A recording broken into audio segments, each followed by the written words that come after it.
Hey, greetings, everyone. Lieutenant Colonel Alan West, and welcome to the Steadfast and Loyal podcast.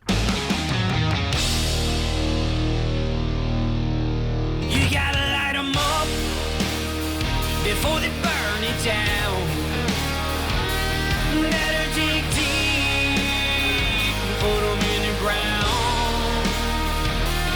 Blood on their hands, they're hellbound.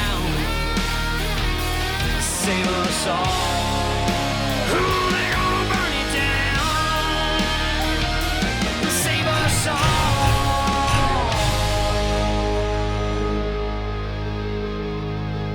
before they burn it down. This episode of the Steadfast and Loyal podcast is brought to you by our friends at the United States Concealed Carry Association.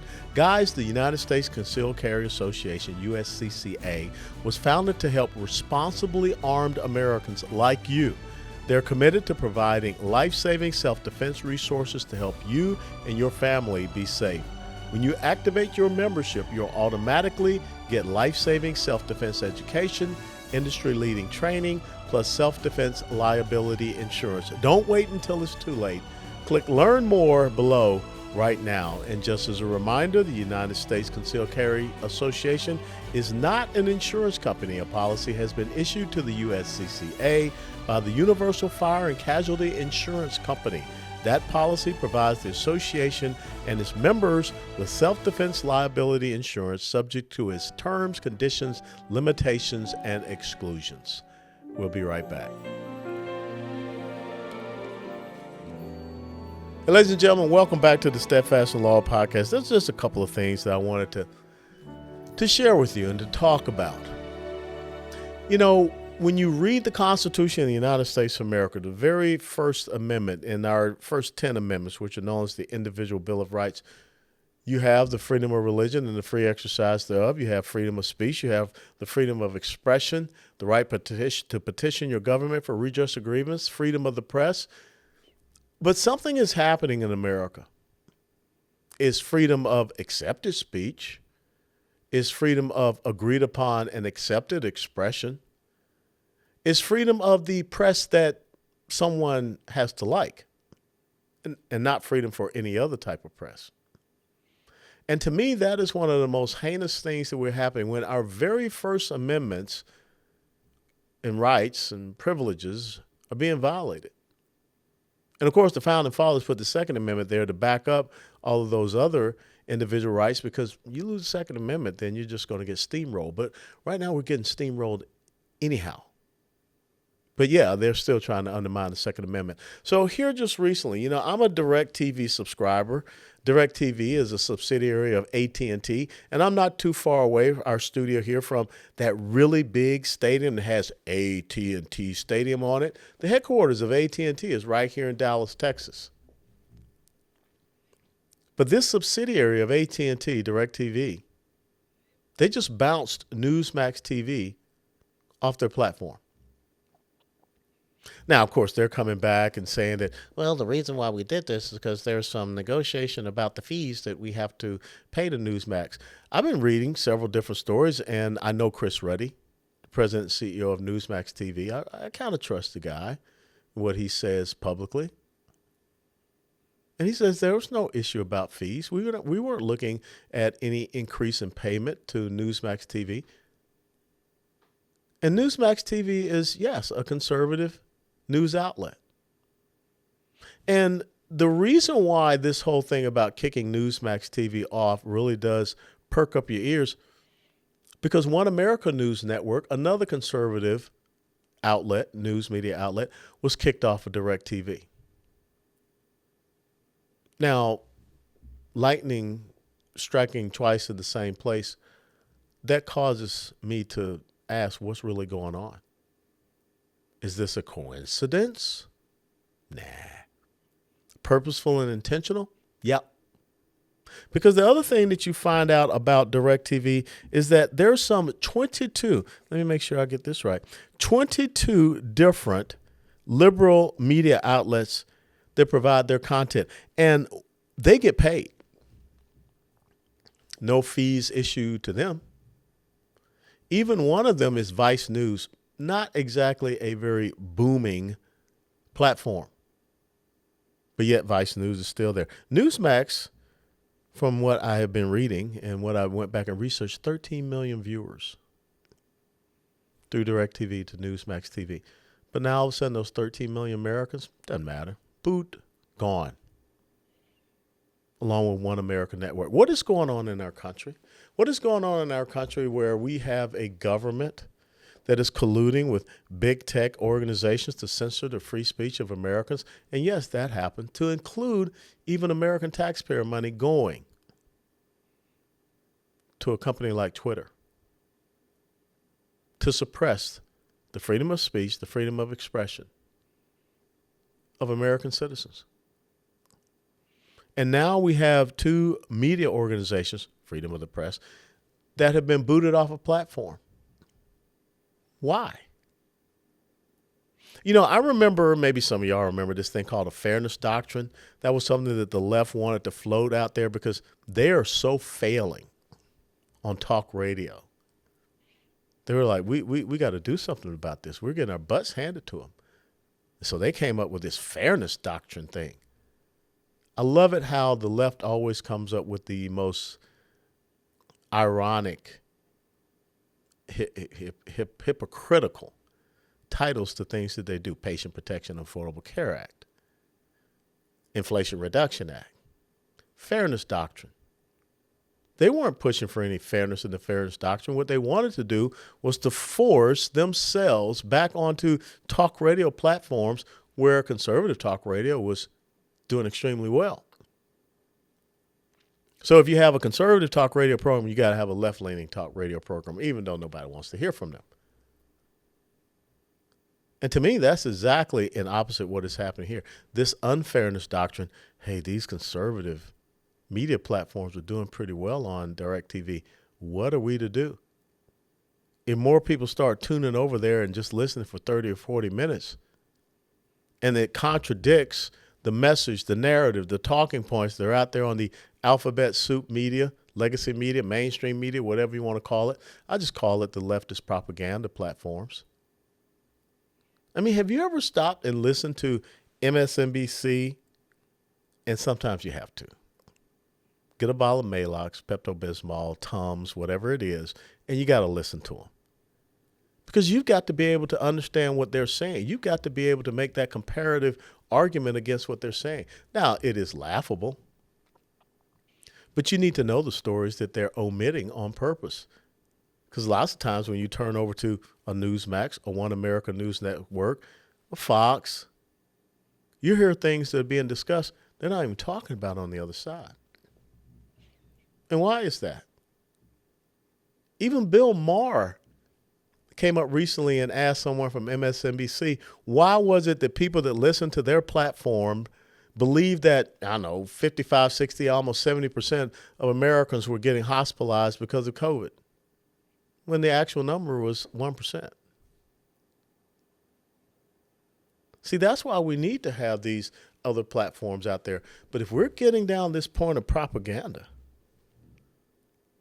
this is George Orwell's 1984. This is control of messaging. This is something that Mr. Goebbels, the minister of propaganda in Nazi Germany, and oh, by the way, Nazi stood for National Socialist Party. He'd be happy to see what's happening here in America, where we're taking off certain media platforms. The government is trying to dominate a narrative. The government is colluding and working with private sector organizations to get a certain message out. This is censorship.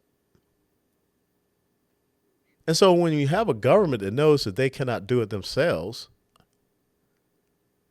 and they go to a private sector company to do it, they're still just as guilty, especially when they're using American taxpayer dollars to do it, as we know they did with Twitter.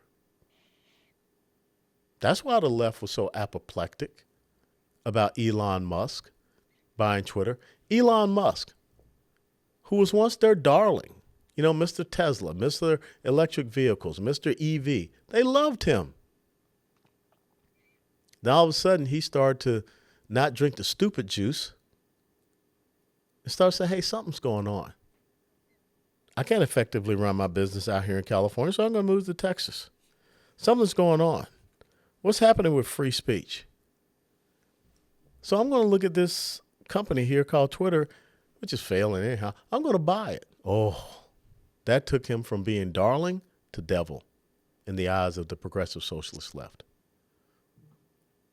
This is what they're trying to do. This is what their goal and intent is. If they can control the narrative, I wonder if you turn over to some of these alphabet soup media outlets, how much are they talking about what's going on in East Palestine, Ohio? Where it seems that our federal government has completely dismissed, disregarded, ignored what is going on. Mayor Petey, head of the Department of Transportation. You know, the guy that says roads are racist? Why isn't he there in East Palestine, Ohio? Joe Biden. Why has he not been to East Palestine, Ohio? And I bet no one is reporting about that or talking about that on ABC, CBS, NBC, CNN. Well, CNN's got problems with Don Lemon. I don't know where this Lemon came from, Don Lemon. And MSNBC, they're not talking about that. I want you to think about something. And I'm sure you've heard this previous to me saying it, but this was really something else. To wake up on President's Day, United States of America, President's Day, and our president ain't here. Our president's in Ukraine. Now, I do not want to see innocent women and children suffer at the hands of a tyrannical dictator, and that's what Vladimir Putin is. But on President's Day, to wake up and see our president in Ukraine talking about giving them more of the money that we have, instead of that going through the process of appropriations through the House of Representatives or through the Congress, and the House of Representatives really is the owner of the purse strings, we're talking about $113 billion in 1 year going to Ukraine. Now, what do I think they need? They need the means by which they can control their airspace. They need fighter jets. They need shoulder-fired surface-to-air missile systems. They need the artillery systems to give them long-range parity. But $113 billion and now another $500 million when you have people in a town in Ohio who are suffering from a chemical leak. And FEMA, our government, says that we're not going to give you anything. We're not going to declare a state of emergency in Ohio. Really? But yet there's more of a state of emergency that affects the American people in Ukraine than it is here. You're going to promise that you're going to give them money to pay for pensions. What does that have to do with an illegal incursion or an invasion of Ukraine by Russia? Paying their rental, debts or anything like this. What does that have to do? When you have homeless and jobless veterans here in the United States of America, you got a fentanyl crisis here in the United States of America, a human and sex trafficking crisis. You got a border here in the United States of America that is wide open. 5 to 7 million people have come in illegally. 1 to 1.5 million gotaways. We don't even know where they are. But $113 billion to protect the sovereignty of Ukraine while you don't want to protect our own sovereignty. Now, understand this. If we were taking care of business at our border, I could understand maybe helping Ukraine out. But it's a slap in the face to the American people, Mr. President, and I use that term lightly. When you are there in a foreign country on President's Day, giving them things that you won't give to the people that you swore to uphold the rule of law and the Constitution for them. I don't get it. I don't know where your head is. Well, I kind of do know where your head is. In the airborne, we used to call it the fourth point of contact. If you don't know what that is, look it up. But you need to unstick your head from that orifice and get back here and start taking care of the business of the American people. The ranchers along our border who are suffering, their property is being destroyed. Their livestock are being lost, but yet you're writing another check over to Ukraine. And where's all that money going? I did not know that we signed up to prop up their country. I didn't know this was about democracy. Like I said, I understand protecting the lives of innocent men, women, and children who are being indiscriminately targeted. But we're not supposed to be paying for their pensions, their rent, basically putting them on welfare, just the same as you are put all of these millions of illegal immigrants here in our country on welfare as well. When are you going to put the American people first, Joe? And I'm starting to really believe that you are compromised. That Mr. Zelensky knows that, man, I can just keep turning the screws on this guy because we don't want the truth to come out. He doesn't want the truth to come out about Hunter Biden, Burisma, and all that. And I'm not being a conspiracy theorist, but I'm just looking at logical, reasonable deductions from what I see happening. Why hasn't there been an audit? How do we know where every single penny of $113 billion of American taxpayer money is gone? We are depleting our weaponry and weapon stockpiles for what? And oh, by the way, now, China has stepped up and said, look, you don't get to tell us what to do. We're thinking about providing lethal aid too. And you look weak as pond water, Joe. Antony Blinken. Xi Jinping is going to head over and have a little chat with Vladimir Putin. You know why China, Russia, Iran, North Korea, the Islamic jihadists, where we see a resurgence, you know why they don't care about what's going on? Because they know that we're more so concerned about personal pronouns and gender dysphoria in our military. I just recently read a report where the United States Air Force had some 62 or 67 different pride events last year. Pride events. That's the focus of the United States Air Force. And in the meantime, our KC-135 strategic refueling, airborne refueling platforms, they're being grounded because there's a fear that their tail assembly could fall off in midair because of a parts defect. Balloons floating over our country. Chinese surveillance balloons. But then, of course, the Hobby Lobby balloons, we shoot those down because we're just so trigger happy. We look like Barney Fife. Nothing's going right in this administration. This is 2 years in. We got to hold on for 2 years. We're losing our constitutional rights, freedoms, and liberties. They're undermining and usurping them. So our domestic policy is falling apart. Crime is up. The border is not secure. And we're dumping billions of American taxpayer dollars into a failed foreign policy. Elections have consequences, America. The good thing is that in a presidential election cycle, you get every 4 years to try to correct yourself. House of Representatives, you get every 2 years. Senate, you get every 6 years. 1/3 of the Senate rotates every one of those 6 years. If we don't get back to strong constitutional conservative governance, if we don't get back to the policies that enable us to have economic security, energy independence, border security, domestic security, if we don't get back to the policies that enable us to teach our children and not see what's happening in Chicago. Over 55, I believe, schools in Chicago, kids can't do math at grade level. We're losing. And we're losing because America has a loser as a president and an administration full of losers. Now, I don't know about you all, but I don't like losing. Steadfast and loyal. Before they burn it down.